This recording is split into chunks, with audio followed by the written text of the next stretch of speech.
A paz do Senhor Jesus. Quero aqui desde já dizer que eu estou muito feliz por essa rica oportunidade que o Senhor nos concede de participar de mais uma série onde nós vamos nos edificar, eu creio que muito, né? Porque sempre quando estamos de posse com a palavra do Senhor, falando das coisas de Deus, nos edificamos muito, nos revigoramos, né, com a sua palavra, com aquilo que o Senhor já derramou na vida do autor, né, desses livros, e o Senhor começa a transbordar em nossa vida e a gente, por sua vez, também derrama nas vossas vidas, né? Assim eu quero crer. Eu quero louvar a Deus, né, pela vida da nossa irmã líder, irmã Miriam, que orou, né, buscou o Senhor e o Senhor deu essa direção a ela, para que nós tivéssemos durante esse tempo estar falando sobre a identidade da graça. Esse tema eu achei bastante pertinente para os dias de hoje, para os dias que estamos vivendo, afinal de contas estamos vivendo tempos difíceis, né? Onde o amor de muitos tem esfriado, né? E a gente tem esquecido da nossa verdadeira identidade, né? E como que a gente adquiriu essa identidade, né? Nós adquirimos ela pela graça, né? Por esse favor imerecido que nós não merecíamos e o Senhor nos concedeu, né? E eu achei muito pertinente.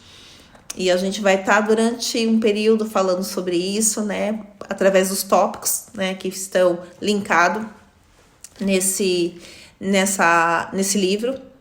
E eu já quero aqui começar a falar, né, do significado da graça, né? A Bíblia lá em Tito, capítulo 2:11, ela diz que a graça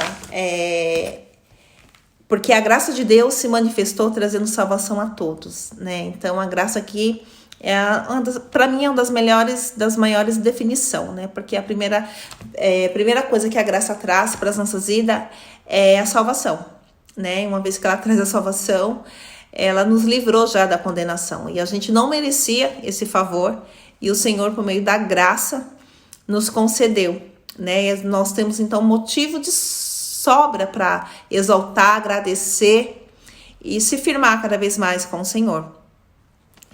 E a identidade, né? A identidade, o dicionário diz que é a qualidade do que é idêntico, conjunto de características que distingue uma pessoa ou uma coisa e por meio de quais é possível individualizá-lo, né? Então, essa identidade ela vem da palavra idêntico, né? Que é o que o Senhor chama nós para sermos, né? Quando nós fala que somos cristão, né?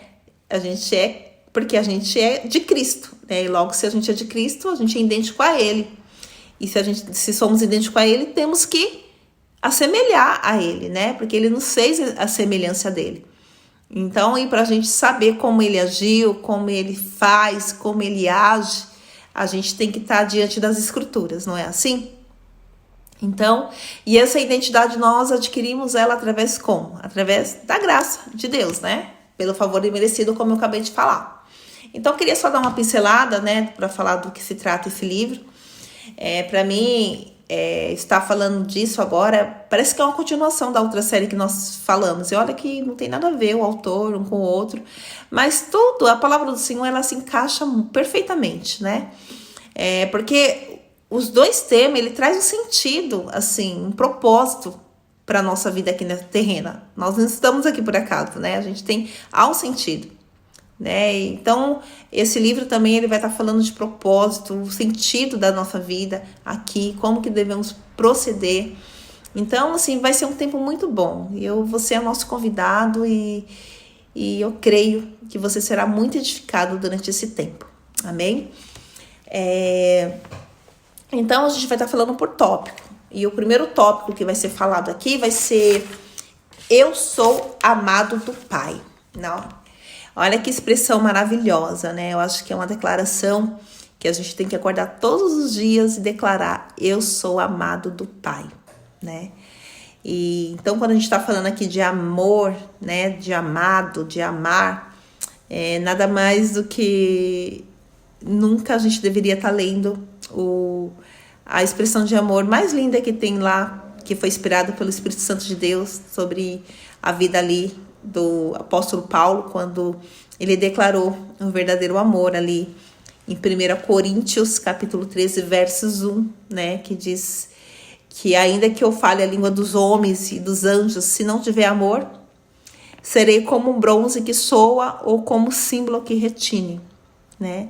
O capítulo inteiro é maravilhoso, ele fala que o amor é sofredor, que o amor é benigno, que o amor tudo sofre, que o amor não é invejoso, que o amor discerne muito bem as coisas. Então, assim, é uma lista ali de coisas, né?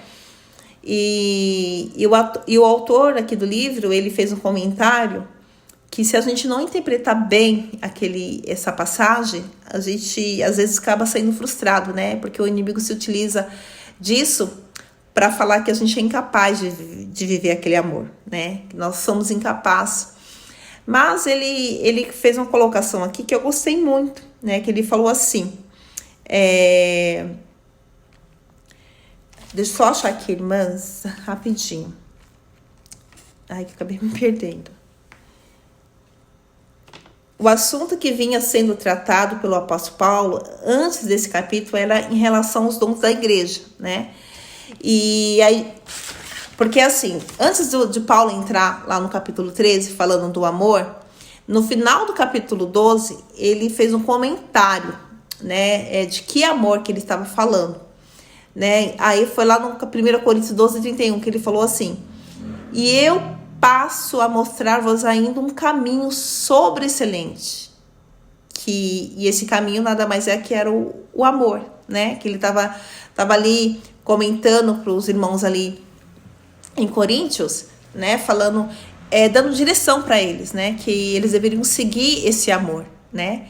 E o amor que nós estamos falando é o amor que é o próprio Deus, né? Que ele não tem amor, ele é o próprio amor, né? Então Paulo estava ali orientando, né? Então aquela expressão ali de amor, que tudo suporta, que tudo crê, não é um amor sentimento, é um amor pessoa, né? Um amor ser humano, que é o ser humano, não, ser divino, que é o próprio Deus. E esse amor a gente deve experimentá-lo, né? Seguir, tomar posse desse amor. E aí lá em capítulo, ali em Apocalipse 2:4 fala assim: tem porém contra ti que abandonaste o primeiro amor, né? Aí isso daí já é uma outra colocação do autor, né? Que quando a gente lê, quando o próprio Deus estava ali orientando os irmãos ali em Éfeso, né? Que ele falou ali orientando o pessoal da igreja, falando que ele entendeu que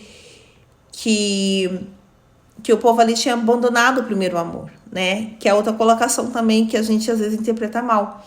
Que não é esse amor da paixão inicial, quando a gente aceita Jesus, que a gente fica vibrando, que não pode falar nem do amor de Jesus, que a gente já fica choroso, já fica ali quebrantado, né? E conforme o tempo vai passando, aquele amor parece que vai esfriando, porque a gente fica tão acomodado, né?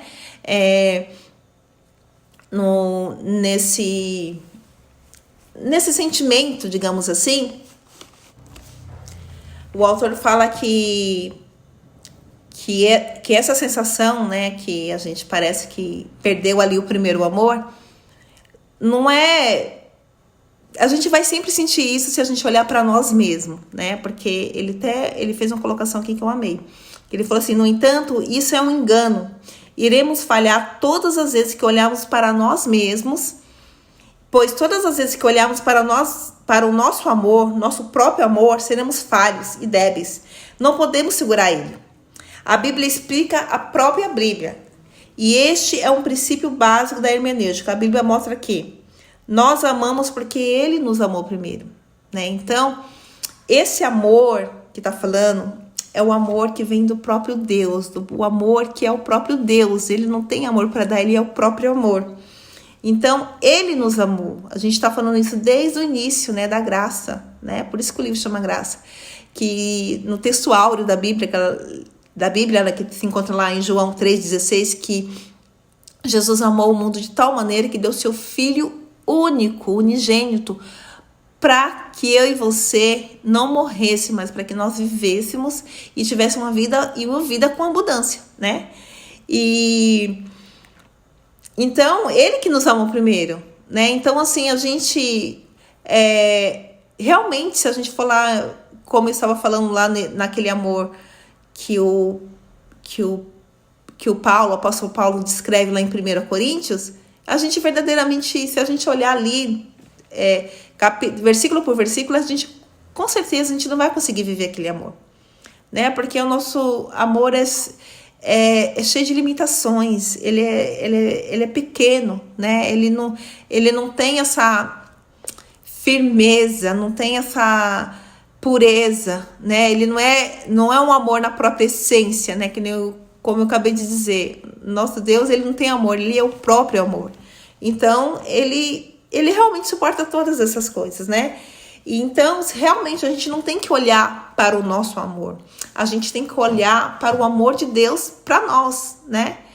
Que isso é que vai nos fortalecer, né? Que faz a gente entender que a gente é do nosso amado. A gente é amado do Pai. Ele nos amou primeiro, né?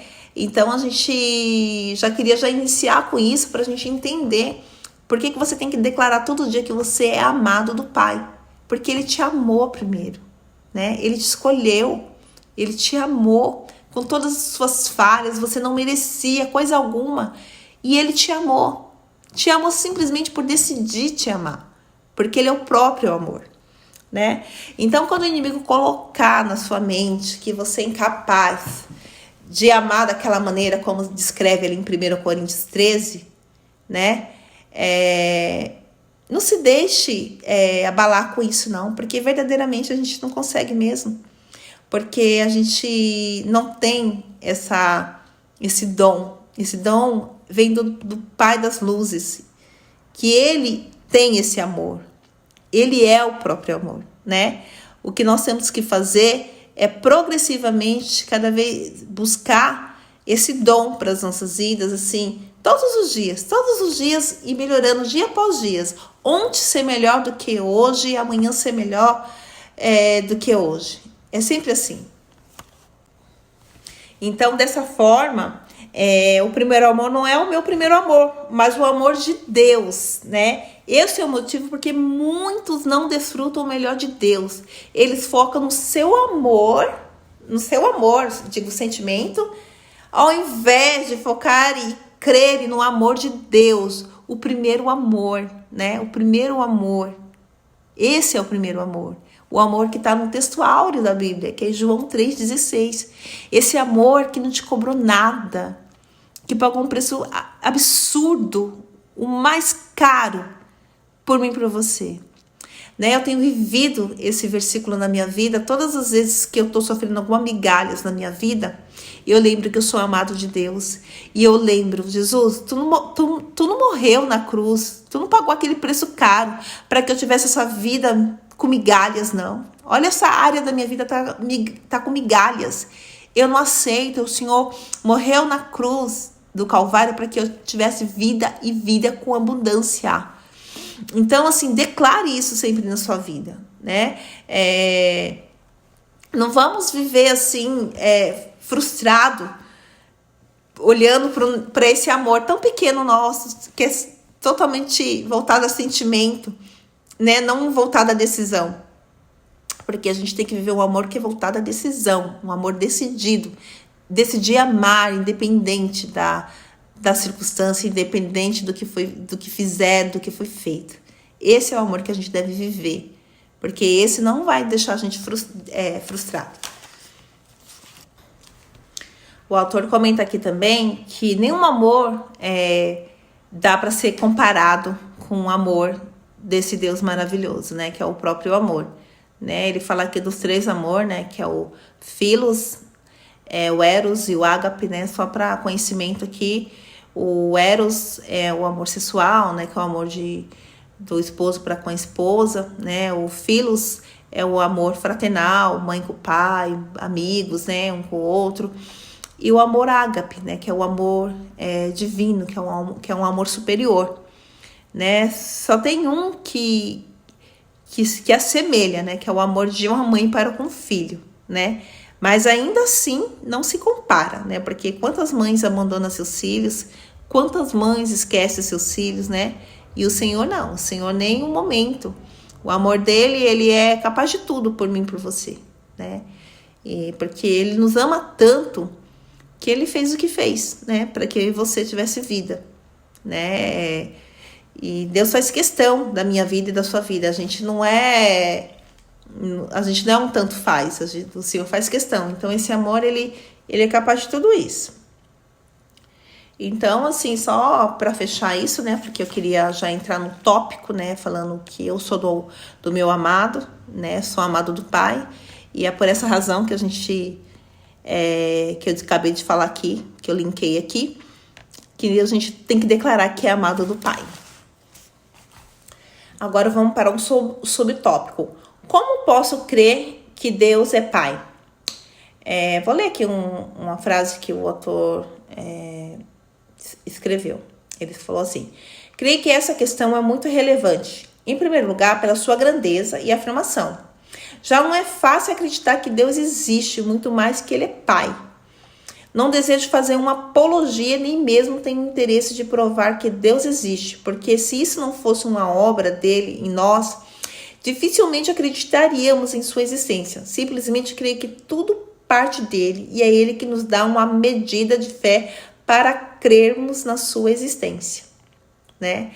É bem verdade, né? O Senhor que... Essa afirmação é uma obra extraordinária, né? Que é o Senhor, a gente já nasce, né? A gente nem precisa ser crente, a gente já nasce com essa dosagem de fé, com essa consciência. Com essa consciência de fé, né? A gente já nasceu com essa medida, né? Deus já deu essa medida pra gente. O que a gente precisa é o quê? Colocar isso em prática, né? Quando você coloca isso em prática, você crê, porque você não é impossível que... Nossa, eu fico assim, boquiaberta quando uma pessoa ela não crê, né, na existência de um Deus, né? Que a transformou, que pode transformar a vida dela, né? Ela não acredita, não sei, ela fica vagueando, não consegue acreditar que Deus existe, quanto mais que Ele é Pai, né? Porque a definição de Pai que nós temos é que Pai protege, que Pai cuida, né? E isso, ela veio, pra gente acreditar nisso, primeiramente a gente tem que colocar o quê? A nossa fé em prática, como diz as Escrituras, que diz assim: de fato, sem fé é impossível agradar a Deus.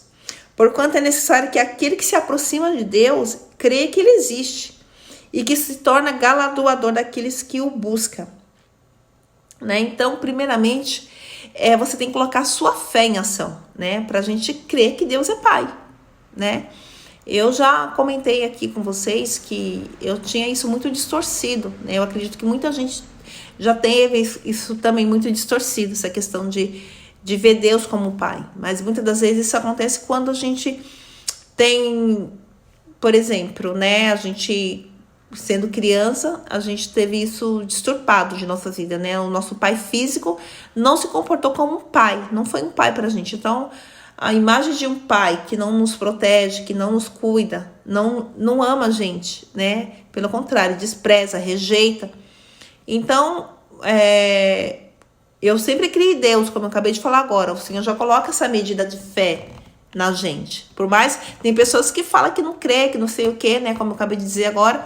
Mas você sabe que no íntimo dela, ela crê sim, porque a palavra do Senhor, você já nasce com essa razão. Você já nasce com essa medida de fé na sua vida, né? Só quando você não coloca ela em prática, que ela realmente, você vai ter uma mente cauterizada e você realmente não vai crer. Mas também você vai ter vários problemas de angústia, de depressão, porque aquilo, né? Se você não deixa Deus preencher o vazio que está no seu coração, certamente alguma outra coisa vai entrar. Então, eu tive isso muito disturpado na minha vida. Então, assim, foi muito difícil para mim ver Deus como um pai. Mas era sem eu querer, né? Porque a imagem de pai que eu tinha era totalmente distorcido. Mas depois eu fui entender o que é pai, né? O que é pai verdadeiramente. Pai foi o que Deus fez na minha vida. Ele me transformou. Ele sofreu, ele fez tudo por mim sem eu merecer, né? Quando eu não merecia nada, o Senhor fez tudo. Ele mudou meu cativeiro, Ele quebrou raízes, me tirou de um charco de lodo horrível, me deu nova vida, me deu nova oportunidade e tem guiado a minha vida, me direcionado sobre tudo, né? E como diz aqui a palavra, né? Ele é galardoador daqueles que o buscam, né? Então o segredo é o quê? A gente está todos os dias buscando esse Deus, né? Se aproximando dele, né? Sendo idêntico a ele através da sua santa palavra, né? Porque o manual do ser humano é a palavra de Deus, né? Então isso vai te aproximando cada vez mais de Deus, te aumentando a sua medida de fé, e à medida que a sua fé vai aumentando, o seu crer em Deus vai fazendo, você vai vendo esse Pai nascendo, né, te protegendo. Quantas vezes, né, em meio a situações tão alarmantes assim, você vê a proteção do Senhor sobre a sua vida, né? E é por isso que é difícil, eu sei, para uma pessoa que não tem essa intimidade, né? Porque nosso Deus, ele é invisível, né? Você só sente ele, você não vê, você sente ele, né? E então eu entendo que para muitas pessoas é muito difícil ver ele como crer que ele é Deus e muito menos que ele é Pai.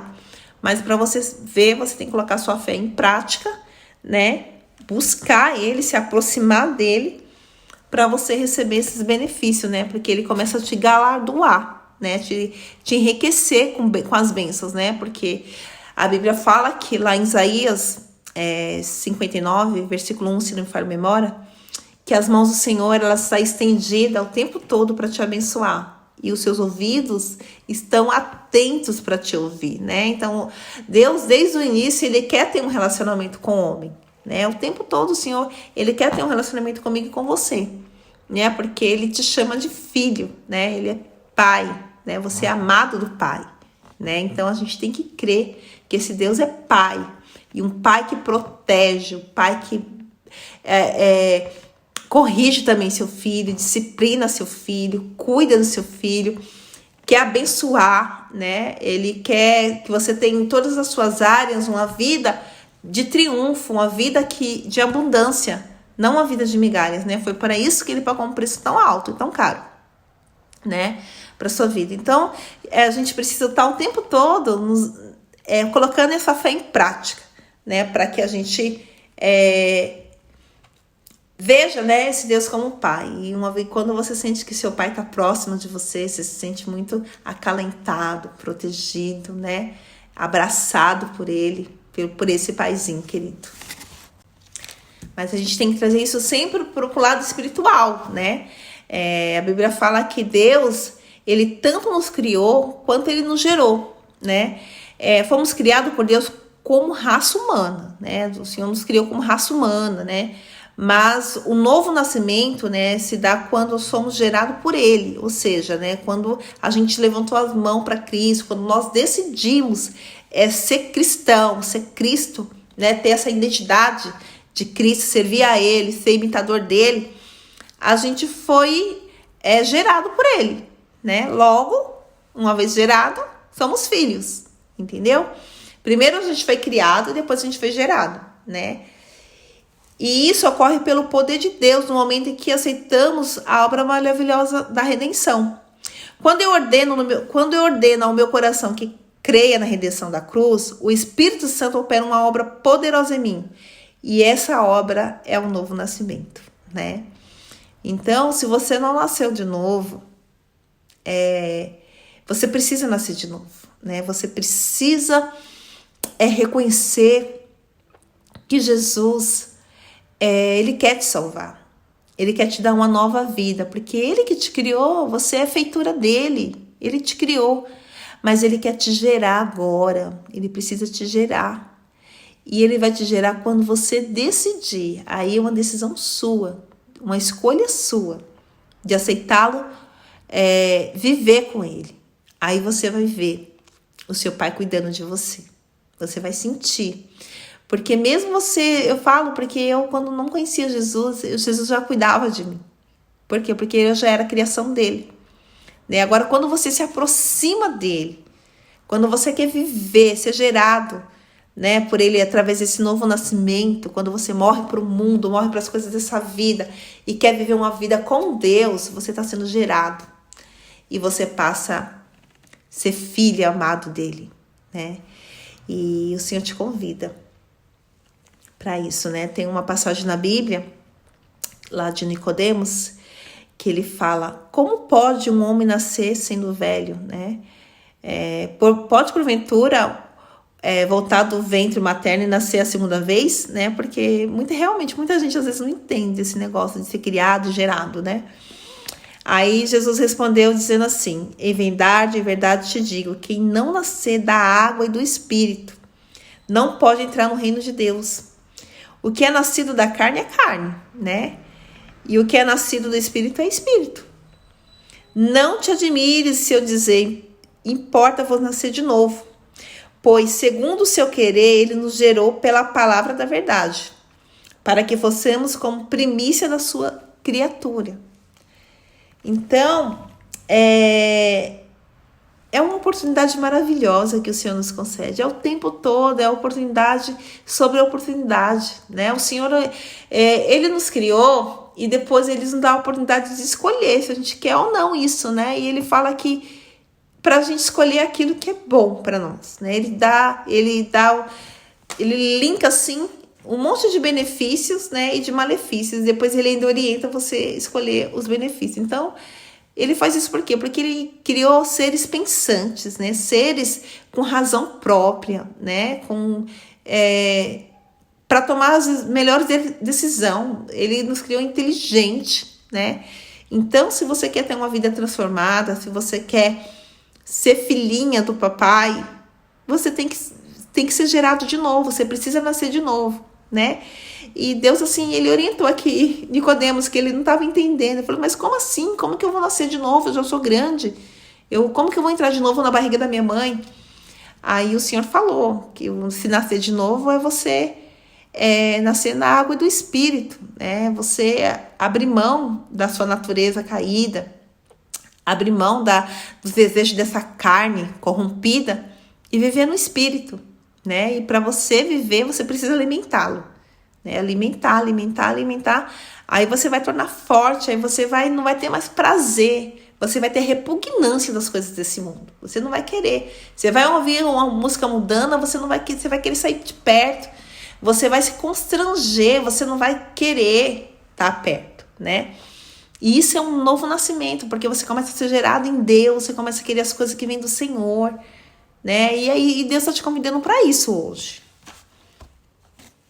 Então confesse na sua vida todos os dias quando você acordar que você é gerado pelo Espírito Santo de Deus, que você crê que Deus é Pai, que Ele te gerou e que Ele te transformou e que você é feitura dele.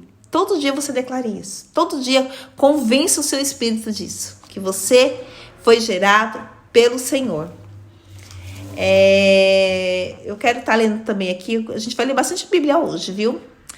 Existe um versículo na Bíblia de Deus que diz que recebemos o espírito de adoção. No entanto, nós não somos filhos adotados, somos filhos gerados. Vamos analisar o texto.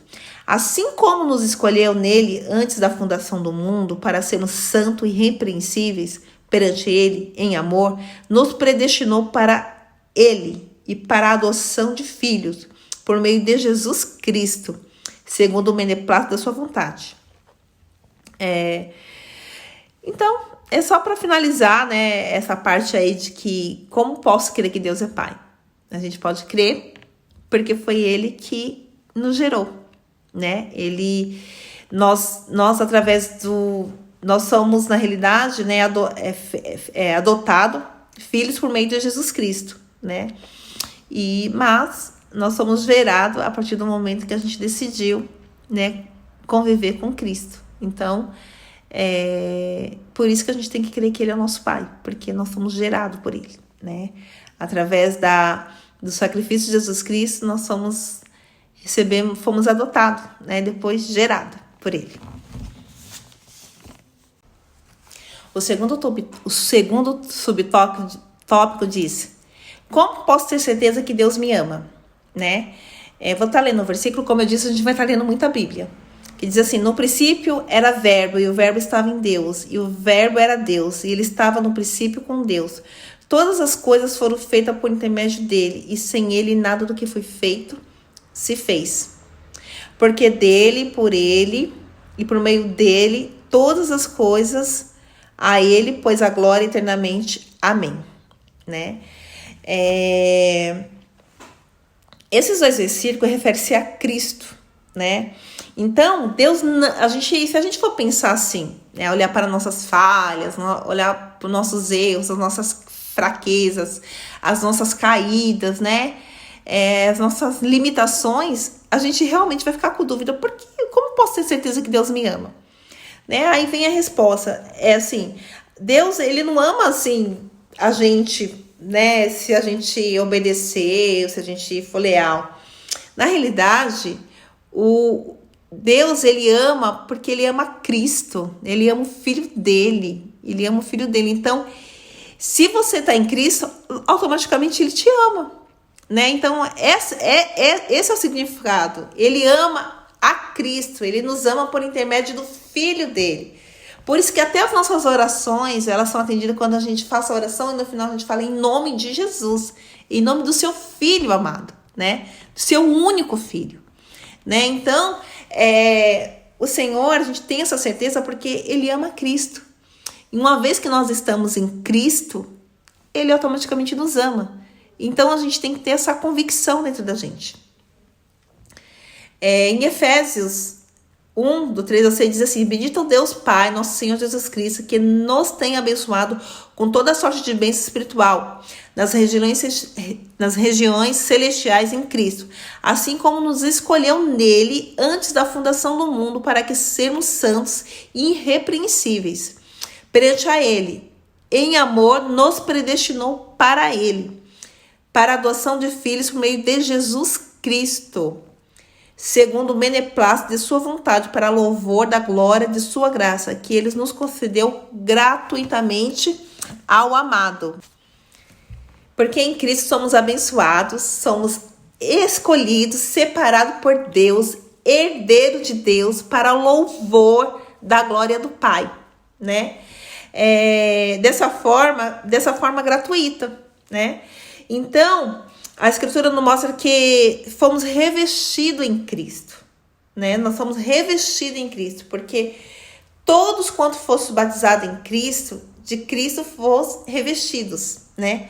Quando a gente é batizado em Cristo, mergulhamos e somos revestidos dele, né? Então, assim, é muito importante a gente entender isso, né? Que se a gente olhar para a nossa pequenez diante da grandeza do nosso Deus, a gente vai falar: não, como é que Deus pode me amar?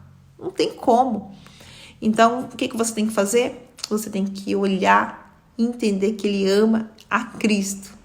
E se você está em Cristo, Jesus te ama. Aí isso vai te trazer essa convicção, vai te trazer essa certeza para a sua vida.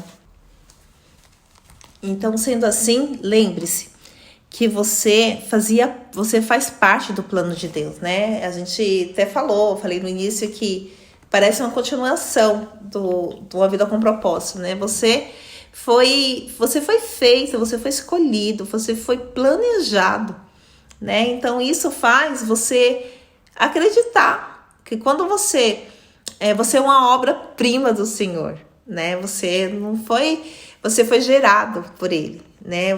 Deus, assim, ele quer te transformar todos os dias. Então, quando você tiver dúvida disso, não olhe para sua pequenez. Só lembre que Jesus, ele te ama por intermédio do Filho dele. E o mais importante também é que você é filho amado dele, né? E nunca duvide disso. Nunca na sua vida você duvide disso. Sempre declare no seu espírito que você é filho amado do Senhor. Eu vou estar repetindo isso a cada tópico, para você lembrar de declarar que você é filho amado de Deus, tá? Sempre declare isso no seu espírito. Nunca duvide, nunca olhe para sua pequenez, mas lembre-se que você é obra-prima, que Deus escolheu cada detalhe de você, né? Para você, ele te trouxe aqui porque ele sonhou com você, ele planejou você, tá? Então, por isso que você não deve duvidar do amor dele por você. O terceiro tópico diz assim: meu comportamento influencia neste amor, né? O nosso comportamento, o nosso proceder influencia no amor de Deus, né? Para a gente não ser amado dele, amado do Pai. Então, na realidade, assim, quando a gente está falando de amor-sentimento, né? Amor-sentimento, tipo, eu não sou mãe ainda, mas assim, quem é mãe, né? Quem tem filhos, né? Mas eu sou filha, né? E eu já vi minha mãe triste com a gente, né? Quando a gente se comportou mal, né? Mas só que o amor dela não mudou, né? Ela amou a gente na alegria, amou a gente na tristeza, né? Ela amou a gente, né? E do mesmo modo é o nosso Deus, né? Ele ama a gente, mas ele ama porque ele é o amor, ele é o próprio amor, ele não tem um sentimento de amor. Ele ama porque ele é o próprio amor. Então, o nosso comportamento não muda o amor de Deus, porque ele é o próprio amor, né? Então, a gente tem que saber diferenciar isso. Agora, entristece sim o próprio Deus, né? A gente tem que procurar andar em novidade de vida, não o tempo todo caindo, errando e caindo, porque isso entristece sim a Deus. Você está sendo direcionada, você tem um manual das escrituras para você fazer bom uso, para você usar bem, manipular bem a sua vida, né? O Senhor deixou ali e você tá sempre andando por caminho tortuoso, fazendo péssimas escolhas. É óbvio que isso vai entristecer, mas isso não muda o amor de Deus pela sua vida, porque você é feitura dele, você foi gerado por ele, né? Então é muito importante que a gente entenda isso.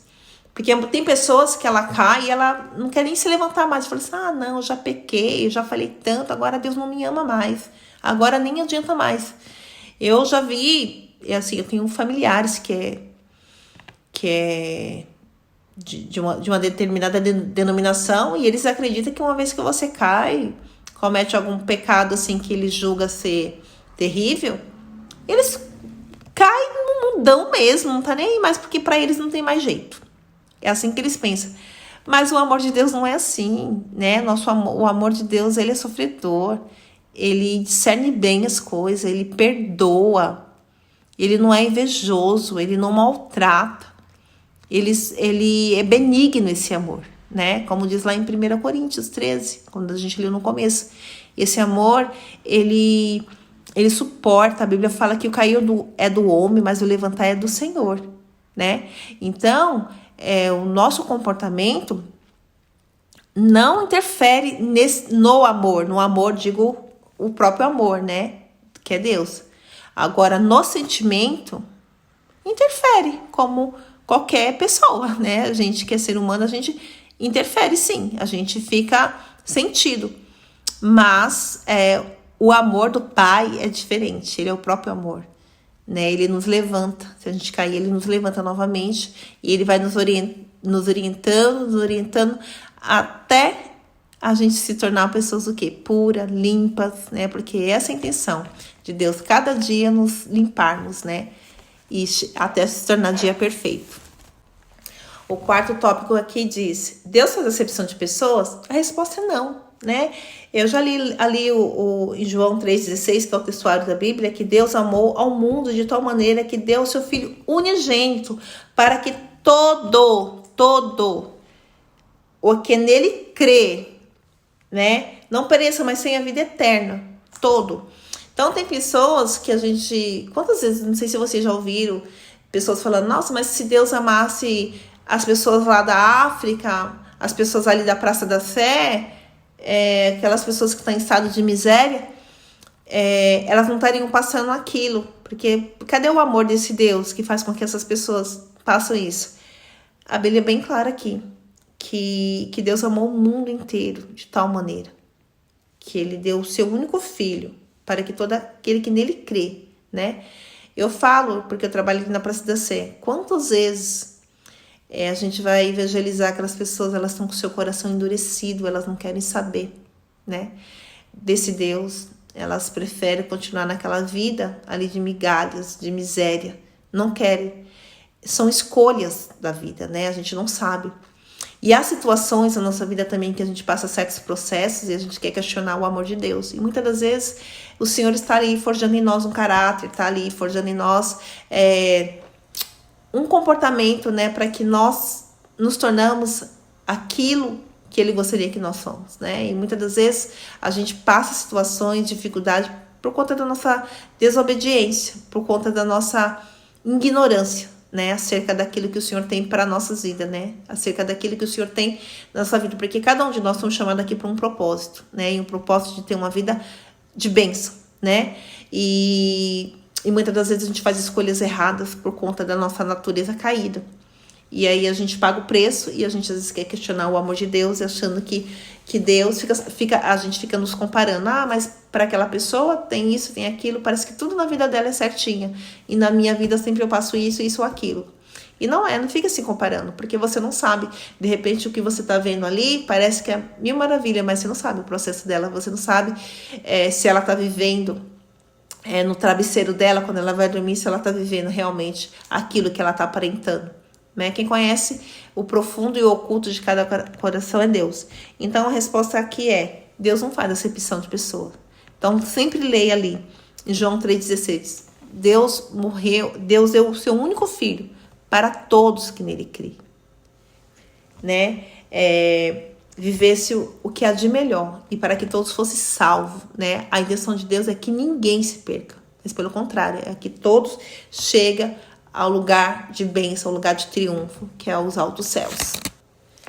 O quinto tópico fala que existe alguma ligação entre o amor e a fé? É óbvio que existe, né? Porque é bem provável que, o autor até comenta aqui, que uma pessoa que não tem fé, possivelmente ela não ama.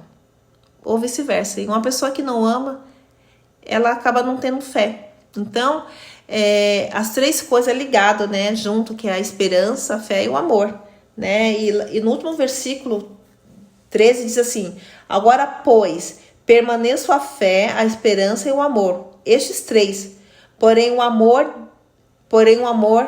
deste é o maior, né?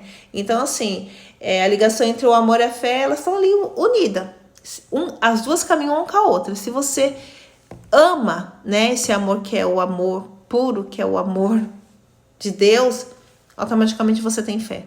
Né? Isso te move, né? E do contrário é a mesma coisa.